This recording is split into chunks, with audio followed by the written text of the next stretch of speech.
flag.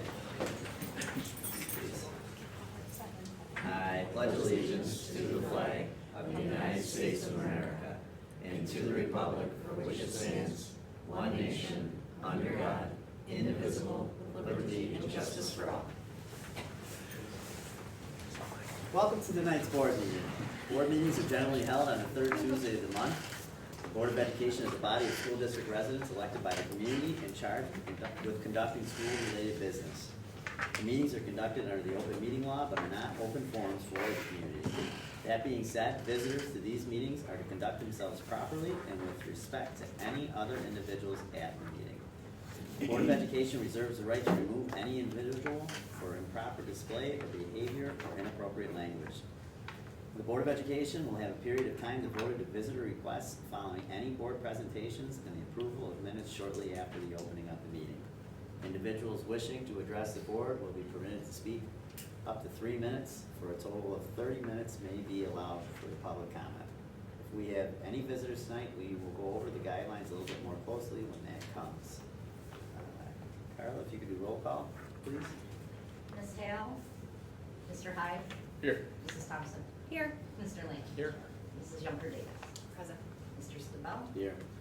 Mrs. Emerson? Here. Mr. Z? Here. Thank you, Carla. We have a presentation tonight. I believe Melina Lindsley is going to be doing a presentation about recycling.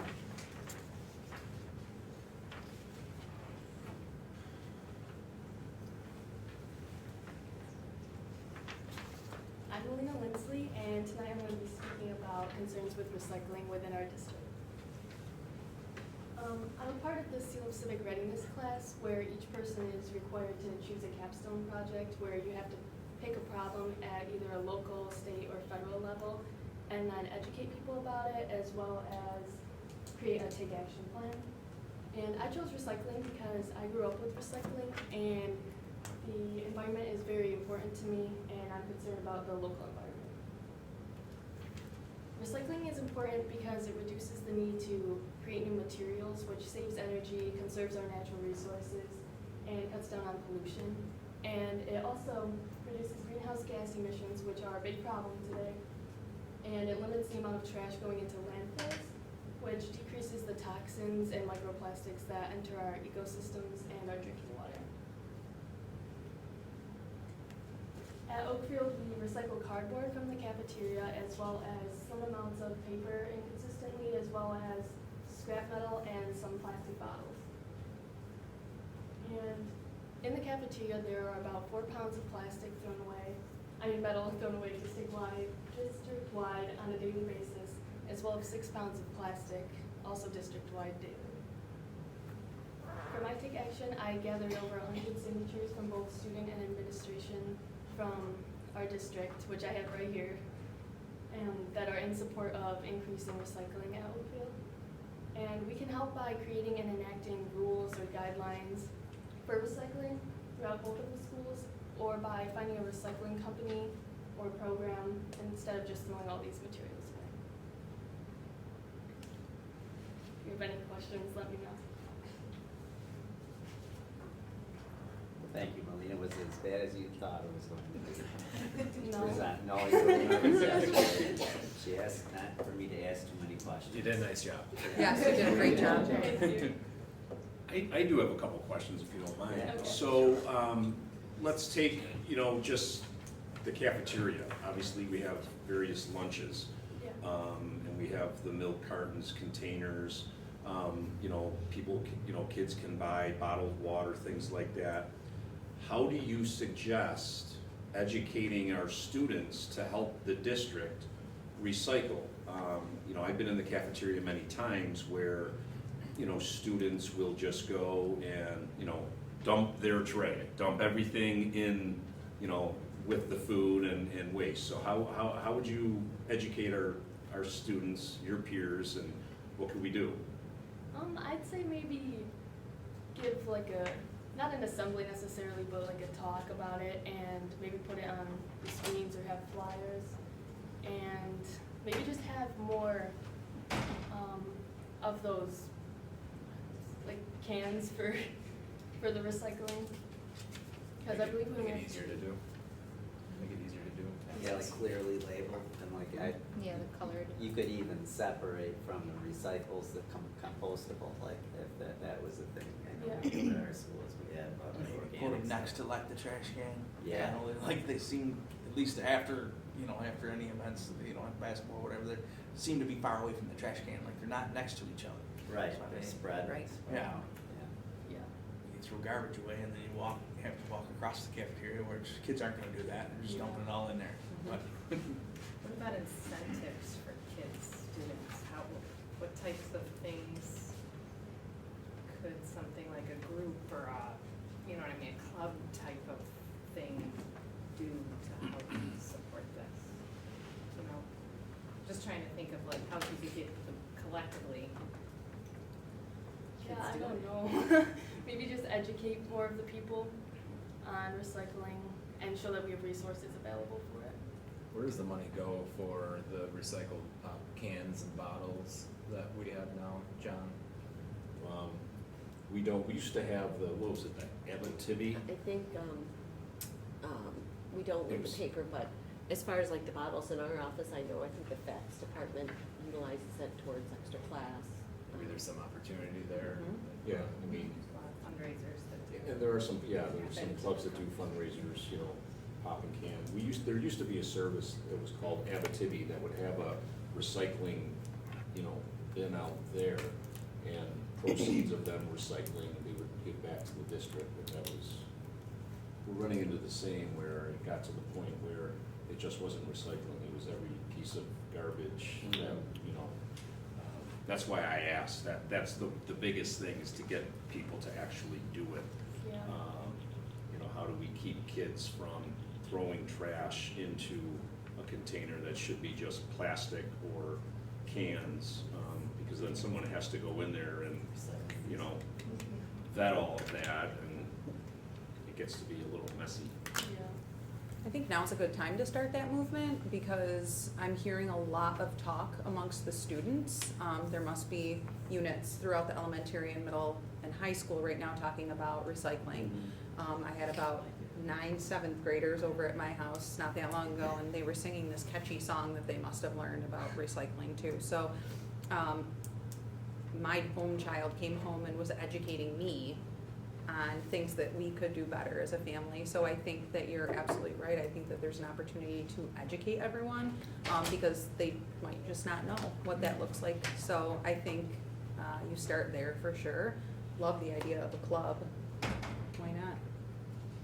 Well, even like Jackie's daughter for the longest time collected soda bottles for swimming. So even I still drop all my soda bottles from home to her house. But even if we had a club, yeah, I leave them in the garage. Take a little heat for that. But even if you had the sports teams collecting for uniforms or parties that they want to do at the end of the year, that would be a great opportunity for you or a club to do so. Yeah. Did you actually weigh all of that material? No, I got the information from Mrs. Delapena. Oh, okay. I was curious if you went through the trash. Good for you, though. Thank you. Really nice job, thanks a lot. Great job. You did a great job. Thank you. Anything else? Thank you. Thanks. Thank you. guys. Have a good night. You Thank too. you. Thanks, Leah. All right. Christine, I think, oh, you're already going. You know what's up. Okay, so. One last time, huh, Christine? Yep, one last time. One last one. Till next year, right? Or next month, it feels like.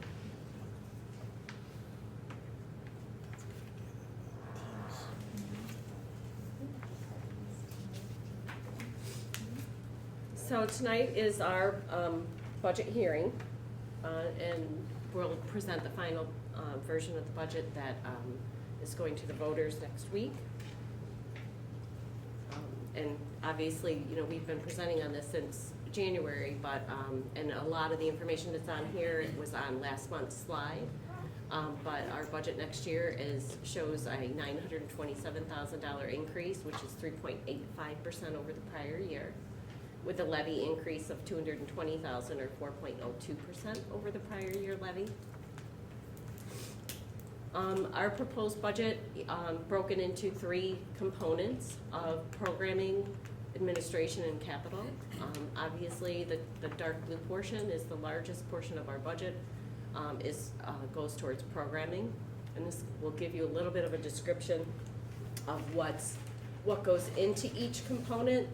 In the programming component, that also includes transportation of students, obviously, instructional, programming, special ed, and the biggest part of it all is salaries and benefits. The administrative component is obviously administration of the school and each individual school and central administration, as well as some general expenses like insurance and things like that. Capital component is our buildings and grounds, staff, as well as debt service payments for the capital expenditures. So the biggest increases in our budget are coming from salaries and BOCES. We do have some decreases that offset some of that, but salaries, we talked about that previously, where we've had some money coming back in from the pandemic era funded positions. And of course, our BOCES expenses are going up just as we transition from things. If you notice, our contractual line goes down, but our BOCES goes up. Some of that is a transition from our contractual line as we transition to purchasing more things from BOCES, where we get BOCES aid.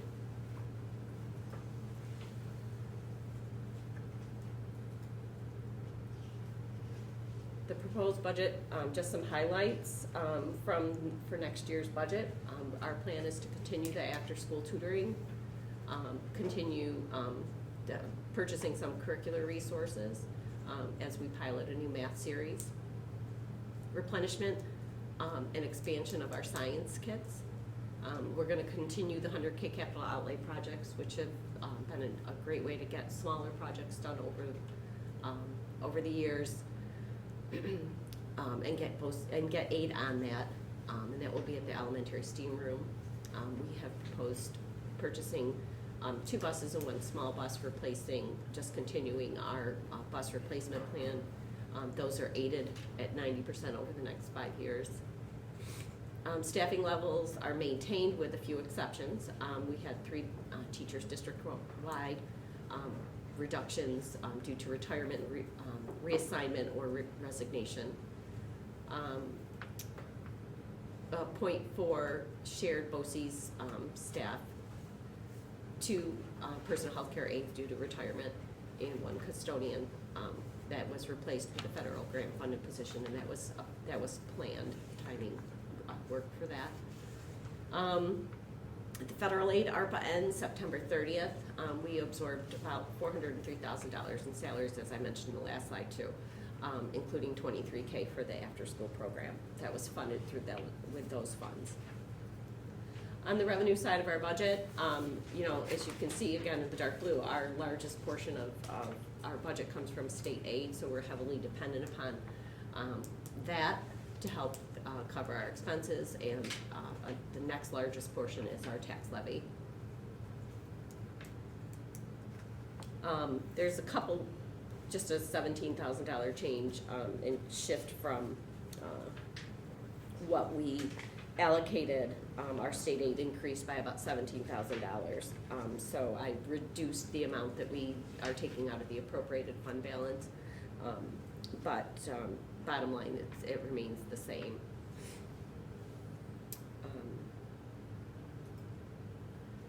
Tax levy history, again, this is a slide you guys have seen a lot. Our levy for next year would be $5,696,634, which is an increase of $220,000 or 4.02%.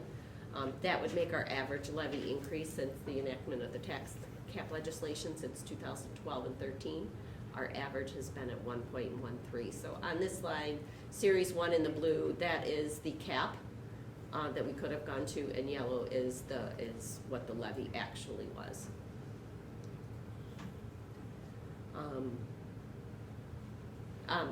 As far as our tax rate is concerned, As you can see, here's a history of our full value school tax rate since 2011-12 was at 2282, but now with an estimate of 1839 for the next year.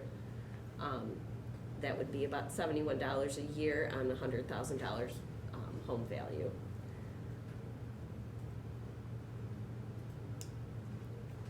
Our tax levy per pupil as a district. Now, mind you, these were prior year numbers, and it's hard for me to update this and compare it for current year.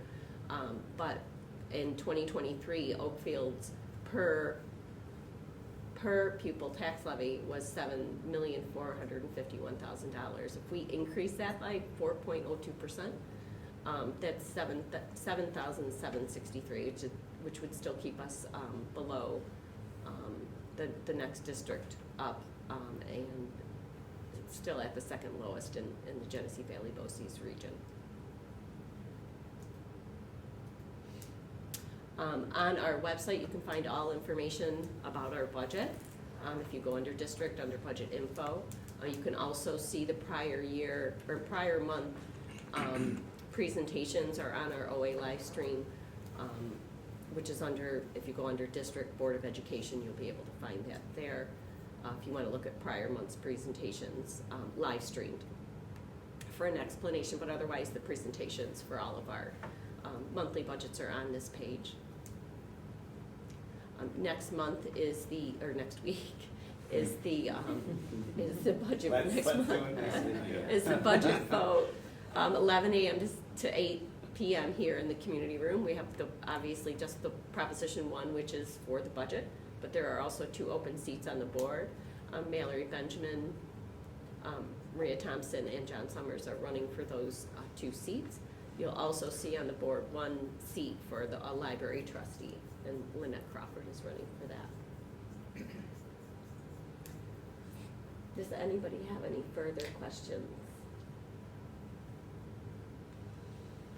Feeling okay? Yeah, sounds like I'm hanging in there. Yeah, Hanging in there. Well, thank you for all of that while not feeling your best self. You know, I could be faking it to make you guys not ask me questions. That's what I was No. I think we've answered your vote in the last couple of months. No, didn't happen that way. No, but if you have any questions, anybody's always welcome to call, send an email.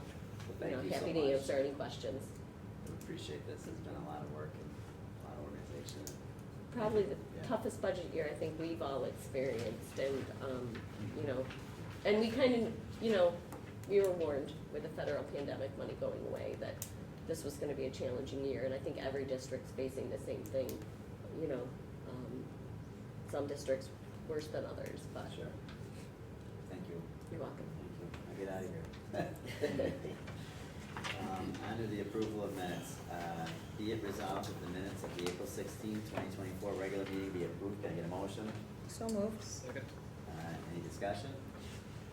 All in favor? Aye. Opposed? Motion passes. Kyle, do we have any visitor requests tonight? You do. We do not, okay. Approval of warrants.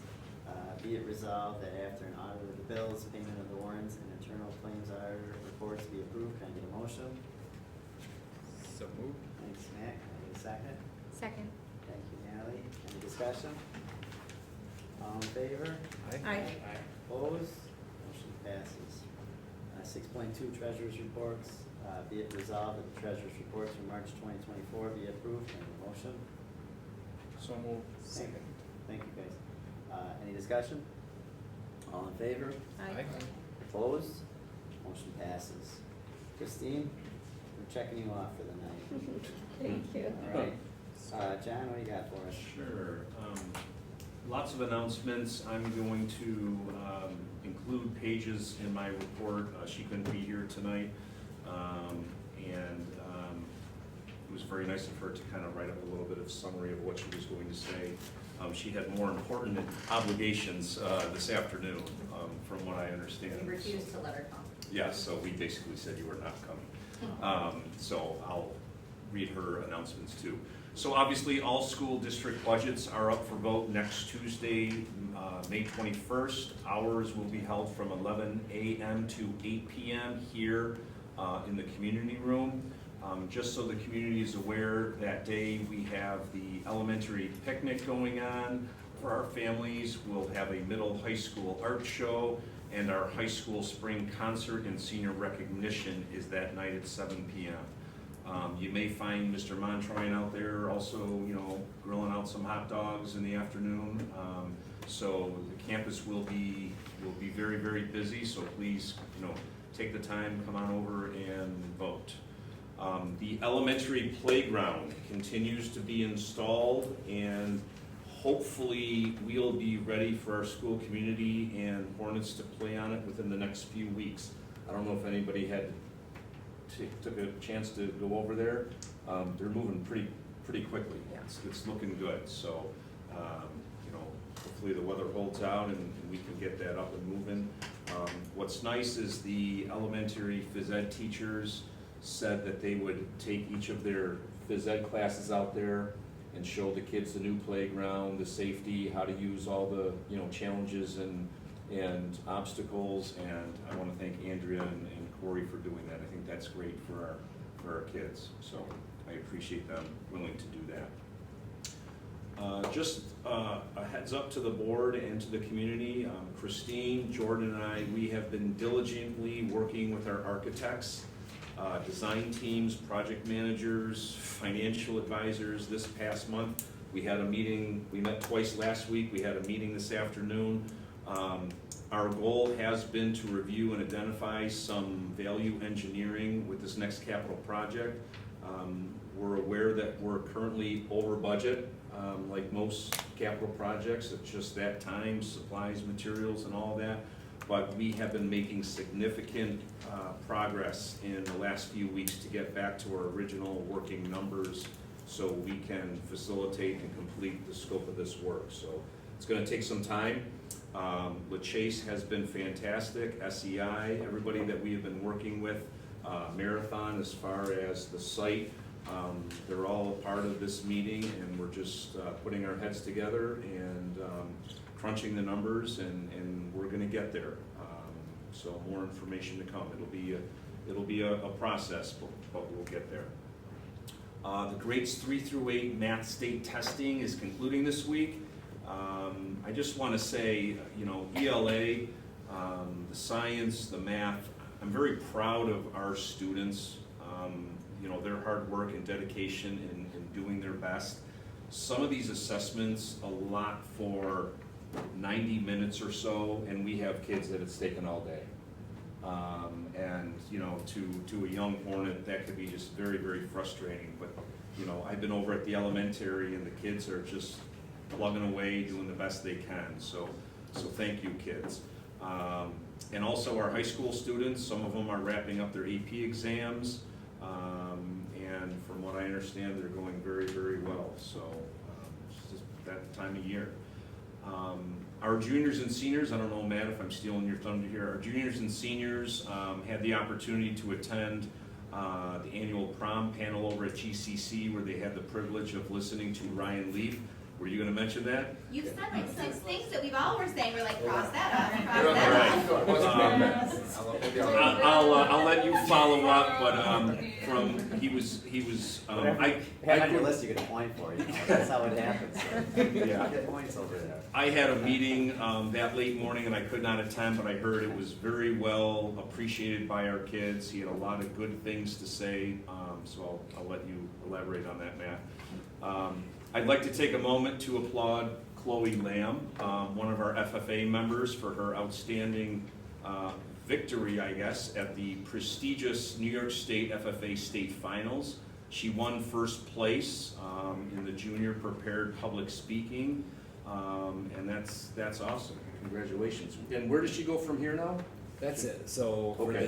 the seniors move on to the national convention, and she'll be at the national convention. But the juniors, it's kind of like JV varsity. Sure. JV's, that's it. Varsity goes on to Yeah, sectionals. that's awesome. Congratulations to her. Yeah, thank you.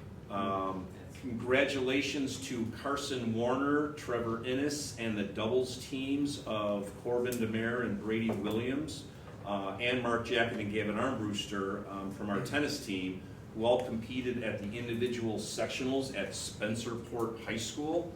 Trevor plays singles, and then Corbin and Brady's doubles team won. And they will represent OA next weekend at the state qualifier tournament. They did win the GV region, so they had a great season, and congratulations to our tennis team. A couple Fridays ago, the varsity softball team went down to the elementary to greet our young Hornets as they arrived at school. This is something that we actually started last year, and it's really kind of kept momentum, more so in the fall than in the spring, not the winter. But seeing them do this, it just kind of keeps up the tradition, and it was, like I said, started last year, and it was great that they go down there and, high five and help the kids get off the bus and out of the cars, and it's great that, our older kids do that for the younger ones. The regular sports season wraps up this week. I think softball was supposed to finish their game today, right? And that was... Weather didn't cooperate. Yeah, right. But sectionals do begin this weekend, so I'm interested to see how everybody pans out and where we play. I do believe we'll be hosting some home games, so get out there and cheer them on, and good luck to our teams and our athletes. This Thursday, we have our elementary concert in the middle high school auditorium beginning at 6, not 7, 6 o'clock. I just want to make sure, usually our concerts are at 7, so I'm kind of saying that for anybody that's watching. It is at 6 o'clock. The middle school spring concert is scheduled for Wednesday, May 29th at 7 after the Memorial Weekend break. The elementary bike to school day is next Thursday, May 23rd, before our long Memorial Weekend. All students and families wishing to participate are asked to meet at Triangle Park at 8:15. And our new elementary principal, Heather Newton, starts next Monday, but she will actually be here tomorrow to shadow the admin team. Hopefully we don't scare her too much, and she does show up on Monday, but she'll be ready to go starting next Monday. And as I mentioned, our 4-day Memorial Weekend is next weekend, and this is coming from Paige. And all the students are counting down the days of school left and looking forward to their annual field days, activities, and events. So, a lot going on these last month and a half, but it's all good. All good. That's all I have. Thanks, John. All right, Lynn, you're up next. So for the CSD department, Brittany and I are really wrapping up the meetings and rolling over our IEPs and 504s, but it's also a really busy time for us with our reporting. So state reporting is really amping up for my department right now. And there's some different trainings this summer that we're both going to take advantage of just to kind of stay up tuned and up to breast with all the changes in New York State and making sure that we are following and being compliant with the regulations. As far as the elementary stuff, John literally said everything on my list except for field trips. So our kids are really excited about field trips. They have the Bison's game, the farm trips, the zoo trips. So there's days where I feel like most of our kids are off campus and they're out enjoying. So hopefully the weather cooperates and they can really enjoy their trips because they 100% look forward to that every year. Thanks, Lynn. Connie? We are forward thinking in our science department. As you know, those standards were the most drastic change when the state made the shift. And we had our first 5th grade and 8th grade tests with the new standards this year.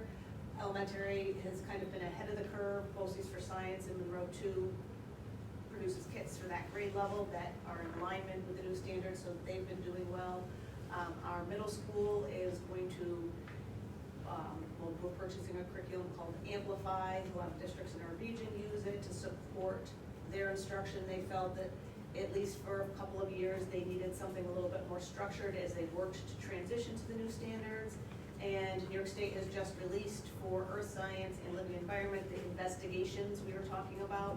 So both earth science and living environment, and eventually the rest of the sciences will have required investigations in addition to their required lab minutes that are the state is saying must be done before they sit for the regents. So Matt, Dave Porter, who is our science department chair, and I will be talking soon to Monroe 2 because earth science and living environment would like to look at some options for a little bit more structured curriculum to support them as they make the transition. So that's actually in the works right now. So what's that investigation look like then, Connie? Is it like an open window that they can, for like earth science or? So it's the same as it is for elementary, except for elementary, you can span it 3 to 5, or middle, Right. 6 to 8. For earth science, it's, I believe there were 3, I haven't read them all, and living environment the same, they have to be within that year. 3 investigations within the? Yes. Wow. And they must be completed, they count towards the 1,200 lab Yep. minutes, but only up to, and this is, John made me, I was giggling when you said this, the state says things take a certain amount of time. And we found that investigations both at elementary and middle, that they take way longer than they Yes. say. So in high school, whatever the state says it should take, so say they say this investigation should take 60 minutes, then the kid gets credited 60 lab minutes for it. Even if it takes him 3 hours. So there's, but I think the state, as we go, they're gonna have to make some changes. In the middle of the 5 and 8 science testing, we gave it earlier than a lot of districts. A lot of districts chose to give it at the end. We got notifications from the state saying, well, if it's taking people longer than you think, like, it's district's discretion if you just stop a kid from taking the test. So I think they're realizing that there's some things that they still have to work out. But so science is a big focus right now. So does that have to be ready for next year then, for like earth Nope, science? so and- our science and living Could be, environment, but doesn't yeah, have the to. first implementation of the regions with the new standards is next year. Our teachers in the department, Matt and I have talked with them all, and we're gonna hold off until the next year, so they kinda have this time starting To now. kind of wrap it, Yep, yeah. yep, and get some more structured supports to help them as they facilitate this change with their kids. Huh, cool. Sorry to interrupt, Connie. Oh, that's okay. Let's see, well, Lynn, you've already spoken. Yeah. You could keep going if you'd No, I'm like. good. JC? I have 2 quick things for you. One Sure. is, we're getting ready to do the early evacuation drill on the 29th. Deputy Alejandro, myself, and Rob have been behind the scenes working on the RAP draft of the reunification. We're looking forward to testing that software out. And then I just found out today that we're gonna be able to get the Sandy Hook Promise software. The timeline of implementation is hopefully going to be start of school year next year. And what that'll look like, our See Something, Say Something Google form will go away, and the Sandy Hook Promise will be a tip line that will be active and will be manned 24/7, 365 for any reports that students have or community members have, and it'll be manned by a person who can triage, and if it rises to the level of meeting implementation, that they can activate those services. We get that through our COSER, through Erie One BOCES, and will be no charge to the district for that. So I'm very much looking forward to that service. JC, how did you come about that? Where did you come across this? We've been in the Erie One safety coaster for a long time now, and actually Dennis approached me and said, hey, I need 5 districts to pilot it out in Erie County. Would you be willing to try it out first? I absolutely would love to. So I've heard nothing but great things at the state and national level about the program, so I'm looking forward to it. So there's no one that you're aware of around here that's given this a Maybe Monroe County. Sure. If you go the other direction, but in western New York, no, not that I'm aware of. Huh, that'll be interesting to see how that works out. So that's the Sandy Hook Promise? Yep. That's what it's called. Huh. Thanks, JC. Rob? So, have you heard of Canva? Yes, Rob. Because that is, you saw the presentation today by our student, that was made on Canva. I'm blown away at how teachers and students are equally gravitating towards Canva to make not just business cards, but tickets and flyers and video bumpers for things and audio files. It's just an amazing thing. So I was at the Brainstorm Conference last week in Ohio. Schools there were talking about it. We were saying, yeah, in New York State, it's offered at no cost to schools, which is an amazing thing. Because obviously they want to get people hooked on it, so they buy subscriptions to it later in life. But the amount of things that people are creating with it is just phenomenal, and we're seeing a huge adoption of it. Almost where it's like, you don't go to Google Slides anymore, you go to Canva to make your presentation. So that's one thing to mention. And the other one is, last week with Google Meet, we worked with Mr. Lamar's 4th grade class because they had the eggs for chickens, ducks, Turkeys. And quail. We had them all. Quail. and they needed a way to monitor over the weekend, and we thought, well, YouTube live streaming, like we used to do board meetings, there's all sorts of BOCES issues with ports unblocked and whatnot, so we thought, let's do a Google Meet. So Mr. Lamar ran a Google Meet, and we saw kids coming and going, sometimes for many hours over the weekend, just checking in to see how those animals were doing. And now we get to see the patching, see after the fact, so that was a. The kids did a the neat split way of- screen, Yeah. so they'd have the live camera while they were playing games and doing all, they were obsessed. Yeah. I will validate, they loved it, because my kids were doing that at night on the weekends, and they absolutely loved checking in on the chicks and ducks and. So that was a quick, easy, We free did way have to. some circle of life issues we had to quickly address, but, you know. Happens. We're farming, see, we should know better. And the last thing to share is computer-based testing, knock on wood, everything's going smoothly, so one more day tomorrow. and then one more day. Thanks, Rob. Mr. Peterson, I skipped you. Yeah, I'll Sorry. highlight a couple of partnerships that I think are important to our district. One is with UConnect, formerly Jacasa, and Mr. Fiskus mentioned the event with Ryan Leaf, who was, I thought, a smashing success. His message is one that I think the adults that were there could relate to, but the kids could also relate to, one of failure and picking yourself up, not just overcoming his addictions, but also the manner in which he leans on mental health supports. It was a really good message. I'm thrilled that we brought our kids there. There were schools as far away as Wheeling, Cohocton, so it was a cool event. I enjoyed it. And in addition to the message, I thought it does highlight our important partnership with UConnect, so it was a great event. And then the other partnership I want to highlight is the head of which with the local fire departments and Genesee County Sheriffs. We're hosting an event here. I've done it in other schools, a DWI simulation. It's a somber event, but one that I think can extend an important message. So that partnership again with the sheriffs, the fire department, we'll be meeting here as we plan that, and that's going to be on the day of the prom. So that's upcoming. That is coming up. Thanks, Matt. Adam, anything tonight? Oh, just a big thanks to the PTO for the food truck lunch last week for Teacher Appreciation. Everybody enjoyed that. That's all I have. Oh, thanks, Adam. And so CSE is in here, we've got page on new business. Okay, consent agenda, be it resolved that items 8.2 through 8.7 be approved by a consent agenda. Can we get a motion? So moved. Thanks, Matt. Can I get a second? Second. Thanks, Jeff. Any discussion? All in favor? Aye. Opposed? Motion passes. 8.8, the overnight field trip to Camp Oswegatchie.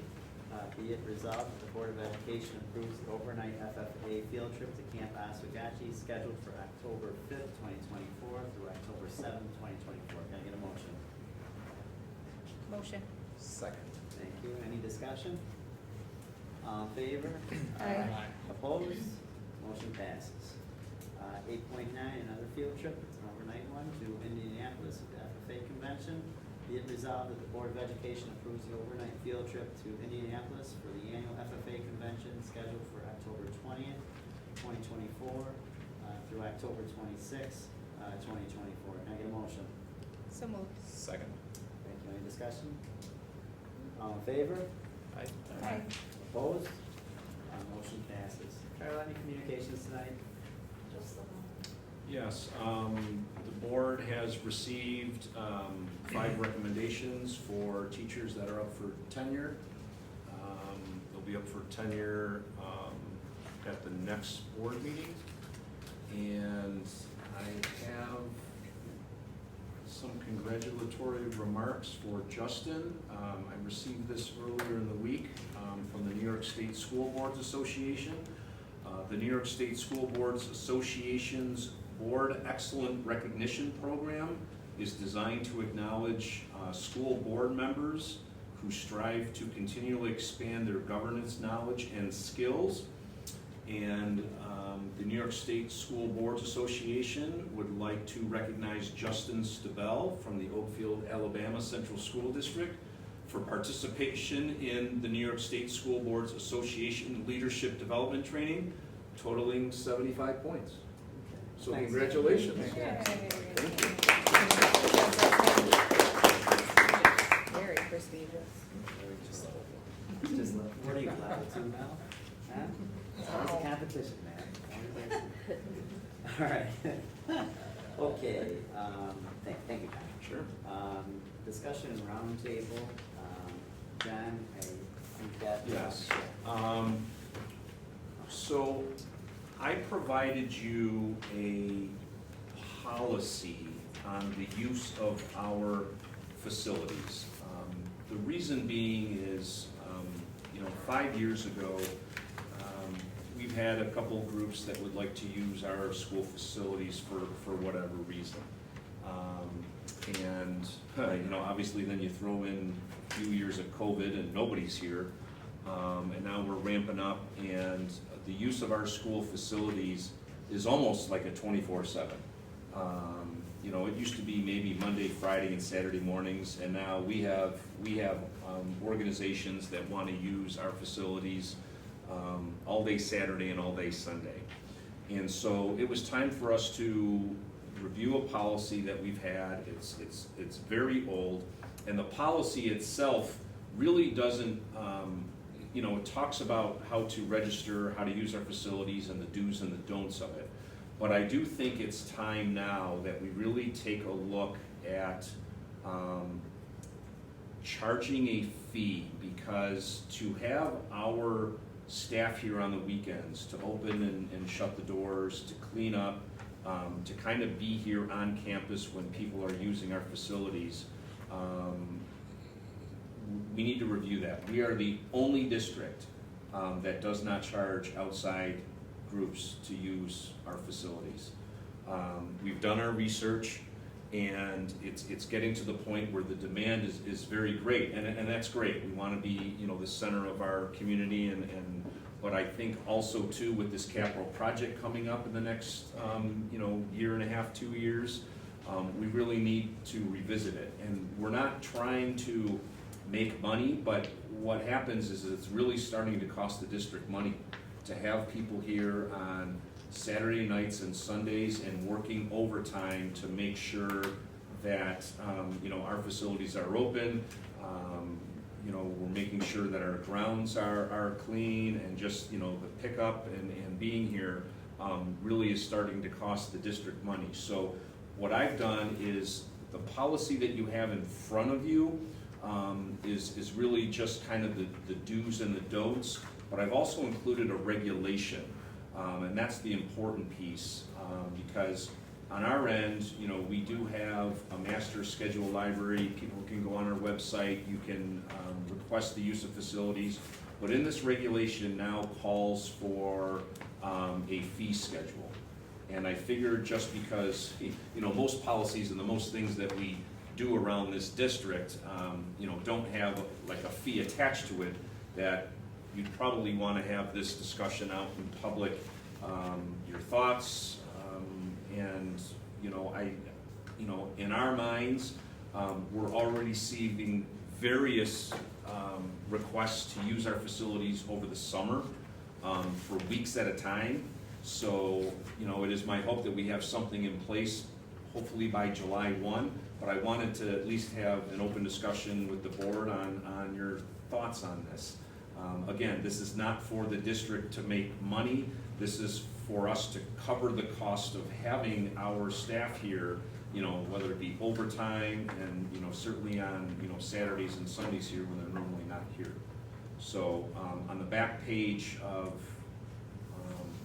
this regulation, we do have a fee schedule. So the indoor stuff, I understand. Obviously, it's a locked facility over the weekends, getting people in, cleaning, manning, staffing. The outdoor stuff is going to be very, very difficult. You've got various organizations and even small groups that use these facilities, sometimes in a scheduled and organized way, and many times in an unscheduled and less organized way. I think about like the Titans football program. What do you, Jeff and Pete, from your experience there? And you were the president, right, for a period of time. Yep. Were we paying a fee? Was Titans paying a fee? No, we never paid a fee, and then, that was one of my questions, so they practice in the evenings, but there's really no cost, And you've got Alba involved in that too. Yeah, so now they're starting to use Alba, and I'm almost, so Alba does not charge to use their facilities. So I'm almost questioning whether or not they would just go to Alba all time with something like this. But John? usually they would practice here after school in the the evenings, but there really was no, I don't wanna say no involvement from the school, but I think like organizations are gonna ask something like that to where like, hey, you know, there was no, you know, no janitor had to come around or whatever, and like, how do we look at that, or is it just gonna be, you know, now you get into a tricky, slippery slope of, well, we let them do it for no cost because they don't have any requirements, so then everybody else is like, well, we don't have requirements, you know, it's a tough, it's definitely gonna be something tough to navigate, how do we do that, but yeah, no, we never. There was never, no, anytime I was involved, there was no cost to utilize the facility. I mean, the kids, if they needed a bathroom, they went to the porta john, it was down by the track. So I think the cheerleaders may have used the cafeteria, but a lot of times they were in the little patch of grass between the parking lot there, so there really wasn't any need for anything other than we were utilizing grass. Right. So I think that would be I don't know, that'd be tough to try to charge for that. Yeah. Could there be consideration made for for-profit organizations looking to utilize the facility versus our local CBO non-for-profit organizations, your feeder programs such as Oakfield Youth Basketball, Little League, Titans, you know, those are non-for-profit, minimal fees, they're our community kids, they're not, you know, coming in from Buffalo or anywhere else. I just think that there should be some distinction between our local nonprofit feeder programs that are charging kids, you know, $15 a registration fee, that registration fee now to, you know, absorb these types of rates is gonna have to go up pretty significantly for our families, and I would hate to see those numbers diminish because families are no longer able to afford, you know, $150 to play youth basketball now. I think that's why we're having these discussions. Yeah. I don't have those answers. Yeah. You know, I can say that whether you're for-profit or non-for-profit, if we need staff here to have the buildings open, it still costs the district money. You know, and like, that's what I'm saying, that's what we're trying to, you know, because it does add up when, you know, we get the requests for Saturdays for, you know, 8 or 10 hours, and on Sundays for 8 or 10 hours. You know, we have to have people here at least to open it up. We do have building checks, you know, they have to clean up, you know, Sunday night when there's a league playing basketball at the elementary, you know, we wanna make sure that it's cleaned up and ready to go for, you know, the elementary school today. I don't have those answers, you know, it's a very, I think, tough and slippery slope, because, you know, like you had said, somebody will say, well, you didn't charge them, now why are you charging us? And we don't need this and we don't need that. And, you know, I think it's easier just to be very black and white, but I you know, I get your concern. You know, we want the community to use our facilities, but it's getting to the point where we are getting calls daily, and like we have probably 10 or 12 sitting in the queue right now that we have not approved yet for this summer. And you know, it's kind of like, how do we charge one group and not the other, or how do we, you know, just, I don't have those answers. I know this is, like I said, it's new, and I'm glad we're having these discussions, so you know. Are we a host site for the Darien Lake tournaments again this year, both baseball and softball? Mm-hmm. And so what's our template for that? What are we charging for a weekend? We're charging nothing to Darien Lake. So I think that's incredibly reasonable to ask an organization like that. That's totally different. Yeah, I think that's a Each good one of those jumping off teams point is to start. paying a good chunk of money to be in that Darien Lake tournament, that money's going somewhere. That, I think, legitimately you could charge for that. You know, because in all reality, you know, if I'm coaching Little League at the time and I wanna come up and use the grass in the Darien Lake tournament here, I have no chance of using it that day. You know, so there'd be, you know, I don't wanna say that they're probably, you know, there'll be some district kids that play in that, but there'll be a lot of them that aren't. So there's minimal, probably district participation in something like that versus a little league, practice out in the grass someplace where every kid's an OA kid or 98% of them. I always just assumed honestly that we were charging for that, so I mean, Yeah. that would be a nice opportunity to put some money back into the coffers for the clay, the dirt, the chalk that we buy. I think that's a great starting point, is an organized event like that. Because I focus on the outside stuff, and you think about people using our facilities, over a weekend, the enforcement of that would be, very, very difficult, because there's random girls and boys that go out to pitch, from our facilities and catch and hit each other fly balls, so. But yeah, if you're talking about things sitting in the queue in terms of, the large organized, events like that. I think the hardest question is where you draw the line. There's a couple, baseball, softball organizations out there, and they wanna use, our fields on Sunday from 8 o'clock in the morning till 6 o'clock at night. So I can that's- see that, so I and did a so little research that's ahead of tough. time. You've got one organization that wants both the JV and the varsity baseball fields from 9 to 4, so 14 hours on both fields. And that takes away the availability of that field for just the general folks that wanna come around and hit a ball and throw a ball. So I think it's logical just to start in a situation like that and say, this right here is out of hand. I don't know how many teams that is, but can we tighten this thing up, or are we just Right. reserving both fields in case the varsity field's wet, we wanna go to the JV field? Could that be the case, why they would do? That's the only thing I can No assume. idea. I don't know. a But lot the about problem that. is too, is after baseball and softball are over, our crew, still during the summer, knowing that someone's gonna be here on a Saturday and Sunday, has to work on the fields. Not that we wouldn't, but it's extra time, it's extra manpower. And that costs the district money. And like I said, 5 years ago, it wasn't a big deal, and now it's 24/7, and that's where the concern is. And I honestly, Jordan is here, he can kind of talk to it. I just don't, I think it would be very hard to vet, you'll get we're a nonprofit, how do we do a research, whether it's profit or nonprofit? Do we charge this group? How come we don't do this group? Someone grabbing a team on a Sunday afternoon at 4 o'clock and they go out there and hit some fly balls, okay. How do we manage all that? Right, that'd be very, very difficult to police, and I don't even know, it probably, maybe not even worth worrying about that. But it's an organization that's gonna, I'll say monopolize, One of the facility for 14 hours. One of the thoughts we had was, if you're gonna fill out a facilities use and we're gonna guarantee you that spot, you're gonna pay for it. Well, then, no one's gonna use it, and then they'll just come here willy-nilly, and we're just worried about someone having a field and somebody else coming in, it's not easy. They're just gonna sort that out. We've got one basketball court, for instance, which of course we encourage everybody to use anytime, all the time, but you may pull up to that and find there's already 10 kids on that court, and you've gotta pull out and come back another day. Right. That's kinda how that is.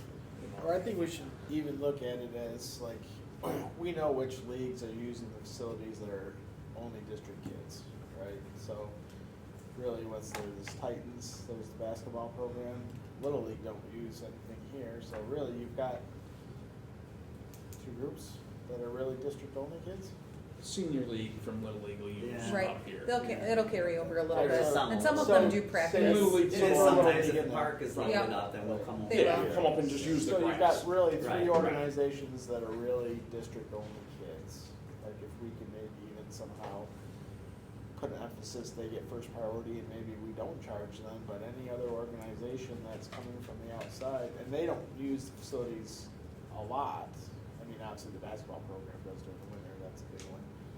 And maybe that's a little different conversation, because I can see how that basketball probably pulls a lot more of our resources, but, give those three organizations priority and maybe a discount, or they do use it for but any of these, to me, it's more of these leagues that have been created that are pulling kids from all over. Those are really the problems that we're getting flooded. So maybe they aren't able to reserve it, but if, they come and, spots It's available, open. then. Right, if it's open and Because you I wanna just pay don't for it. know how on Sunday at 6 o'clock, you know, we're gonna call somebody and say, hey, have these people paid? But you start to look at a couple of different distinctions, right? There's inside versus outside, right? That's one. And then two, when you look at, you know, maybe the umbrella of it all, there's tournaments that would be outside, for profit, and then non-for-profit. I guess I wonder if we could have those three I don't wanna overly complicate this, cause I can't imagine feeling this phone call, right, and trying to schedule this. I'd want it to be streamlined for Stacy in a way where she can say, okay, you're a verified or certified feeder program for Oakfield-Alabama. You check this box, A, B, C, or D, whatever the heck it is. If it's if it's basketball, if it's Little League, if it's whatever, that's a no charge associated. You have that availability. If it's a for-profit, here's what the charge is going to be. Doesn't matter if it's, you know, said for-profit and it's 95% Oakfield. If it's a for-profit, it's just, this is what it's gonna be. And I know you guys can't see these right now, these are just proposed prices, but I don't feel like these are astronomical asks for costs here when you look down on the Well, it backside. depends on how you would look at it, cause I mean, Titans football practices every night out here. Right, And they you're play 350 games a on day, 6 days a Saturdays. week. But would that be considered a feeder program? I But think you it also should. wanna watch, wouldn't it? Yeah. you wanna Right, watch. that's what I'm trying to. Right, we're OAE, so those are our kids eventually, all of You them. can't say not-for-profit or not-for-profit, because, when I took over Titans, I got Titans set up. Titans is a nonprofit organization. Yeah, any of these sports teams can get set up as a nonprofit, so, I don't think I would draw the line as a for-profit or non-for-profit, Sure. because they can set themselves as a nonprofit up pretty easily and quickly. Yeah, I think, you know, maybe better wording for that would be, you know, obviously, like a tournament, you know, versus an actual practice or something like that, versus the nonprofit profit on the organization, right, cause it's 403C or whatever. 501c3. 501, yeah, whatever it is you fill out, and, you know, I live in this world, yeah. right, you know, it doesn't take an enormous amount of time, effort, you know, to chase that and get it, you know, should you be able to save hundreds of then- dollars every time you go to reserve something, it's probably worth it. Right. You know. So you say the tournament, the expectation that, you know, if, I would think when if you there's show up. if there's a that tournament here with, this you're is gonna ours. invite 20 teams are gonna come play here. That should be the expectation you're gonna pay. This is Like, ours so- yeah, and right, somebody's gonna, you know, there's Well, gonna be and a fee involved for And that day. that fee could be factored in to what they're charging Sure. these tournament Right. teams to come and play. My daughter plays travel ball. We all have kids that play travel ball. You factor that fee in. So I totally get that. This proposal is also stating that Monday through Friday, if we have staff on site, there may not be a fee. We're talking about when staffing costs are incurred as a result of hosting. So we're looking at late night Friday after hours. We're looking at Saturdays and Sundays when custodial staff may not necessarily be here. I just wanna make sure that we point that out as well. Generally speaking, indoor when you say that. The right? indoor, yeah, like if you're having, teams come on the field or to the gymnasium, if it's during the weekdays when we're already staffing, and, maybe your team, Jordan, just adjusts if they know, if they usually come through and hit the gym at 7 o'clock, maybe that's their 9 o'clock thing, and I know you and I have already spoken about that, so I just think that I think that there's a way very quickly and easily we can identify what our local community-based feeder programs are. I mean, I'm even thinking like Girl Scouts. Girl Scouts aren't gonna be able to, these types of right. fees, but they would be someone who would wanna come in and utilize the space for that. So, I don't think it would be that difficult to come up with a menu of feeder programs that we have here, that are Oakfield or OAE based kids that essentially turn into, Hornets.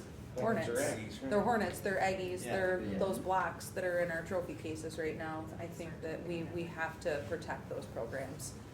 And we- protect the availability for the Yeah. facilities for those programs. Yes. You know, we could all rattle off a handful of, basketball, baseball, softball, travel organizations Yeah. that are local, and there seems to be a new one every year. You know, and it wouldn't, for those, you know, there's probably 6, 8 of them that are probably on your list over and over and over again. You know, to figure out who they are, what they are, who they encompass, and then that time, money, whatever from there probably wouldn't be that difficult. And any new ones, then, you know, we set up whatever we looked at for This the is old where they ones. fall. Right. Yeah, this is Right. the You know, classification. put them in there and figure it out. You know, and I really think giving time to the local organizations first, and then, you know, first come, first serve, or however, you know, and maybe a limit as to, you know, one organization can only do it so many times per week, per month, whatever, so that, you know, should, you know, the rest of the travel Oakfield kids be scattered between a couple basketball organizations or a couple softball organizations, maybe everybody gets a little bit piece of the pie versus, you know, one organization called on the first day of the month and got 37 slots, right? Yeah. You know, and nobody else got anything. Sure. You know, historically, we've seen that happen, you know, and, you know, maybe just a way to figure out how to not have that occur and figure out who's using what and what these organizations truly are. I think another good point is, with the policy, if we can have the teams take care of the field, so how you started on that field is how you end on the field. Leave them the supplies so they can manually rake, or do something to better the field before they leave. Why not? Pete, we've spent many Saturday afternoons picking garbage up out of the. Pick up your garbage. If it's not picked up, you don't get to use the field again. I wouldn't mind them picking up the garbage, but, just with our fields, everybody has their thoughts on how to, Jordan's gonna have a heart attack. Well, If he sees leave it the way people out there. you came. Like, Expectation. Sure, Yeah. right. I Have mean, the an same for our expectation. gyms, you know, don't Yes. leave, you know, t-shirts and sweatshirts and empty bottles and all that, yeah. The other question I have is, security purposes. So when we're having teams come into our buildings, are we having a key code for that coach to get in and out, so that way we don't leave the doors open at all times? Depends on if it's one of our coaches who have access. If not, Jordan usually programs the doors. So if someone says, we're gonna be here at 10 o'clock on Saturday morning, he'll usually have those elementary doors open at 9:50 or 9:55 And unlocked. is that typically an ideal situation, to have a group of kids with 1 or 2 coaches in a building with a door unlocked? Is that typical? Yeah. Just curious, I mean, like if we had a fob that they could come rent out, bring that fob, open their door, let their kids in, they're locked in now. They're in a safe, secure area, right? Or a key code. That's, Some sort yes. of like one specific door that has a key code. Mhm. So you get the kids 10 minutes late every day. Well. Just curious on security purposes. These kids are in a room with 1 adult or 2. I'm just kinda curious about the security. I think there's a lot of trust put in the coaches, because these kids could have the potential to do bad things. So there's a lot of trust put in these organizations, allowing them into the building.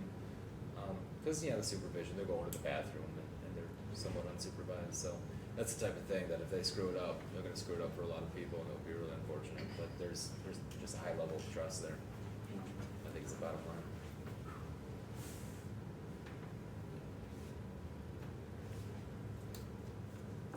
Anything else? Sorry guys, I had to take a break. Should we stall for you? Yeah, thank you. My apologies. Okay. So, I mean, you and I can have further discussions, if I can, I kind of took down some, if we can kind of, I'll try to, throw something together. I mean, it would be helpful if there are certain teams that you're thinking of that, could use our facilities, solely OA, if you could, and somehow we can divide that up.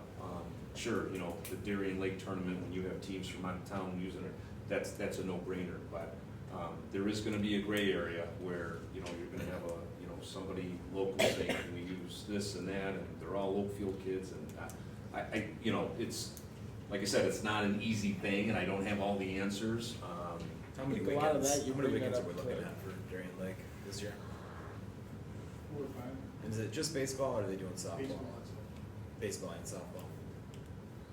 I think some of those teams, especially you get like the new ones, I think you bring that ahead for board approval. I think everybody on the board is gonna know if it's truly an Oakfield-based team. There's just extra. Right, and it's really probably, I mean, if you wanna use the facility, it's Show me a not roster. a horrible ask to say let me see a roster. What Right. kids are gonna be in our building, It's a very easy ask. Yeah. It's a very easy ask. and And I guess I don't, we don't wanna overcomplicate it, but we No. wanna make it so that it's benefiting our kids. Right. Right, not just the kids at board, but our kids of our community. Right. And not making it too hard for people to access this building.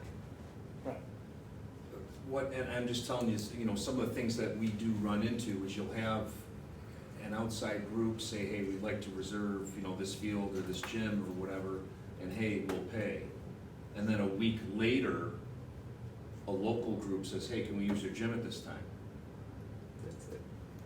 Yeah. And that, like, those are just kind of the weird situations where we're like, no, it's already reserved. Well, but it's, like, your facilities are for OA kids, not for kids in another town or something. Well, now what? Do we cancel on the team that reserved it ahead? Like, these are just, Right, and I think if you put a time constraint in there, you have to, if you reserve it, you can't reserve it more than 2 weeks out, and if it's less, give your 2 week slot. If it's less than that, and it's already reserved, find a different time. I don't know, I think there's ways to, as long as it's consistent, I guess, I think could be deemed fair by everybody. I think if it was put out, if it's the same team's willing to pay $300 and they reserved it for the entire month because they have more money than the Oakfield thing, that's not gonna go well. Because then the deeper pocket wins versus the Oakfield kids. But if it's once and, they reserved it and whatever, then, go Thursday night, go whatever. I don't know. I don't think it would be horrible as long as it was fairly consistent. Just and transparent, I guess, having gone through from T-ball to varsity, everything. As long as it's transparent, that's when people start to, get a little question, well, this team's got, 10 games, I don't even have any, or these have 10 practices and my kids didn't get any, type of thing, and that's where people get a little bent out of shape. As long as it's transparent and clear and what appears to be fair, and obviously it's not gonna be perfect, nothing's ever perfect, but, if you can put it out there, it's transparent, you can then defend it, I think people understand, and as long as, they're given the opportunity to keep it equal.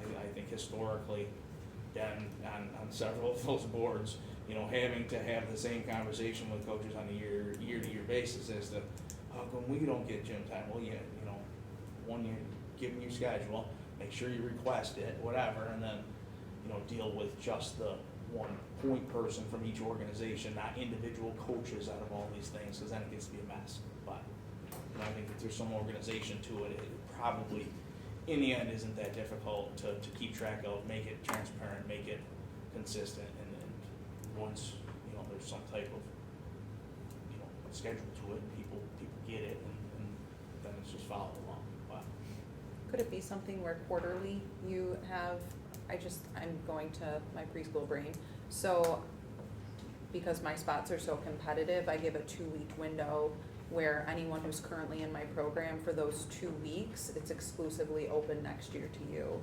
So could there be a way that we could look at who these local programs are that have been utilizing our facility, profit, non-for-profit, whatever the status is, and give a window where they could secure their dates for our local kids first before it's opened? And again, nothing that needs to be decided on tonight, but I'm just piggybacking off of what Jeff said. That way, it's kind of like when you get into, I'll say the McCarthy Golf Tournament, for example. It's a hard tournament to get into, but every year they ask the same people to come back, and if there's an opening, then somebody new can come on board. So they're grandfathered in, kind of like that mentality, I guess you could say.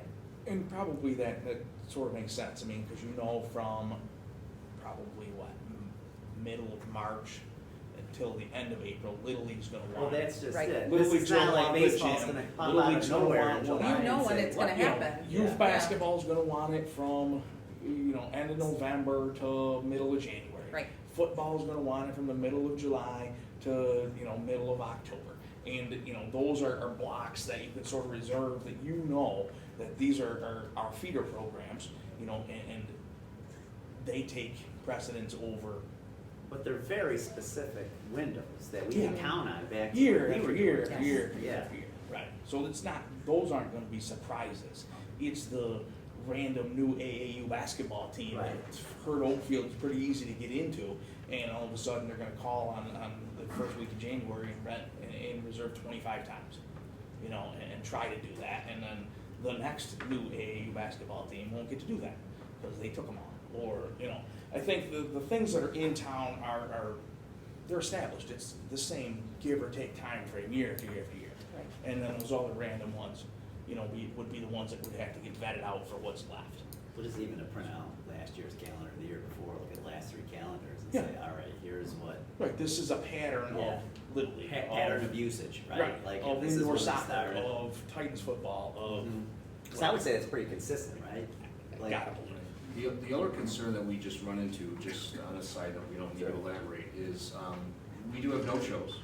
We do have organizations that reserve hours of time, and we bring people in and they're no-shows. So there's more to it, Right. and it's, like you said, it's Right. never gonna be perfect, but we're trying to come in with Throw that something in there, one because. time you get one warning. Right. You don't show up, the next time you don't show up, you don't get put on the schedule for a month, 2 months, or. Well, try saying that try saying that to somebody. Put it in, You know, I mean, you it's- got prices it's in not- there, it's- you got prices It's, written down. there's a lot that's involved. I feel very bad for, Mrs. Valletta that takes these phone calls because she'll come to Christina or I probably 2 or 3 times a day. Mhm. Just in, what do we do with this? It's really getting out of control and we're trying to, stop the bleed. And yes, absolutely, we want our facilities to be used, but short of us saying no, and when you tell somebody no, they don't like it, or we say, sorry, it's not available. Well, who's already using it? We just say, it's not available. And then they'll find out who's using it, and I know there's, there's a lot that goes on. I've been on both ends of those calls. Yeah. I got the gym time and I didn't get the gym time. Right. In reality, right, you're pissed when you don't get it, but, in the end, if it was followed the same way in another, Yeah, if Stacy had, here's her response. If my Little League team did it, but didn't get it, but our Oakfield softball team got it, okay, then they got it, and, We give me did. the next available time. Having been on both sides, so I can, I can see both sides of it and argue both sides of it, and, I think as long as it's fair and objective, and people can see it and understand why they did or didn't get it, and, then I think it, for the most part, people will understand. Will they be happy? No, but, they can understand and then pursue how to get what they want next time. And I think the whole purpose of just having it now is that if, whatever direction we go, we can help to either plan for that if there's an increase in prices for some of these teams wanting to come or not. So I think it's good to have the discussion now and continue to have the discussion over the next month or so and see where we end up here. I appreciate all the input. On to personnel. 11.1, be it resolved that items 11.2 through 11.7 be approved by consent agenda. Can I get a motion? So moved. Thanks, Matt. Second. Thanks, Jeff. Any discussion? All in favor? Aye. Opposed? Motion passes. Okay. Current recommendations, here we go. Be it resolved that Jared Cross be made a permanent employee effective March 5th, 2024. Can I get a motion? So moved. Thank you. Can I get a second? Second. Look, Ty there. Yep. Goes to nail it. Aye. Any discussion? All in favor? Aye. Opposed? Motion passes. Congratulations, Jared. Permanent recommendation again, be it resolved that Catherine Davis be made a permanent employee effective June 2nd, 2024. Can I get a motion? So moved. Second. Any discussion? All in favor? Aye. Opposed? Motion passes. Thank you, Catherine. be it resolved that Danielle Essen be made a permanent employee effective June 2nd, 2024. Can I get a motion? So moved. Second. Any discussion? All in favor? Aye. Opposed? Motion passes. Thank you, Danielle. It's good to see you out there all the time. Another permanent recommendation. Be it resolved that Abby Lyons be made a permanent employee effective February 29th, 2024. Can I get a motion? So moved. Can I get a second? Second. Thanks, Nat. Any discussion? All in favor? Aye. Opposed? Motion passes. Congratulations to you, Abby. Another permanent recommendation. Be it resolved that Marcia Martin be made a permanent employee effective February 29th, 2024. Can I get a motion? So moved. Can I get a second? Second. Thanks, Maria.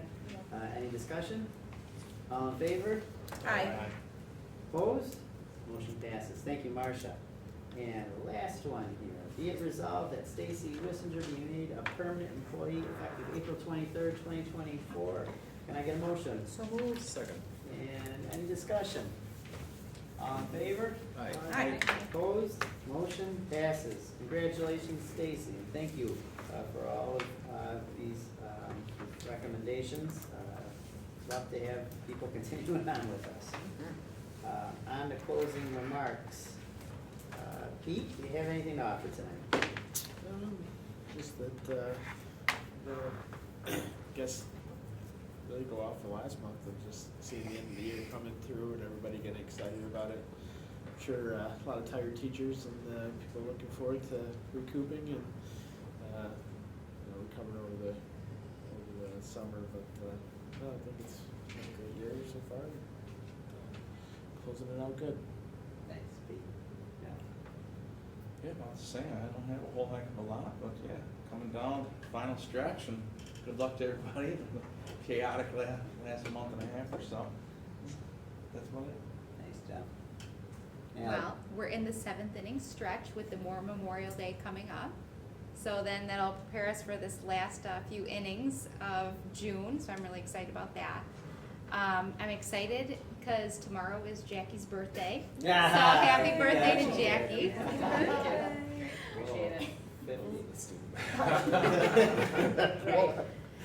I'm looking forward to all the senior activities coming up, so good luck to all the seniors as you take on your last endeavors of the year and your time at OA. So good luck to you all. Be safe with your upcoming prom and all of those graduation parties that you're going to be looking forward to in June. And good luck with all the testing coming up to all the kiddos. Thanks, Natalie. Mhm. Maria? I feel like you just took my stuff. So. You can tell us how old Jackie's gonna be. I mean, What's Oh, that? I would never do that. 29 forever. Yes, so Teacher Appreciation Week was here and it's incredible. We have amazing teachers here at Oakfield. I've said it a million times when the recommendations come home with your kids, like to find the best pair for the next year, like part of me doesn't even care if I fill it out or not, because whoever they get, I know I'm going to love, and that's a great feeling to have here at Oakfield.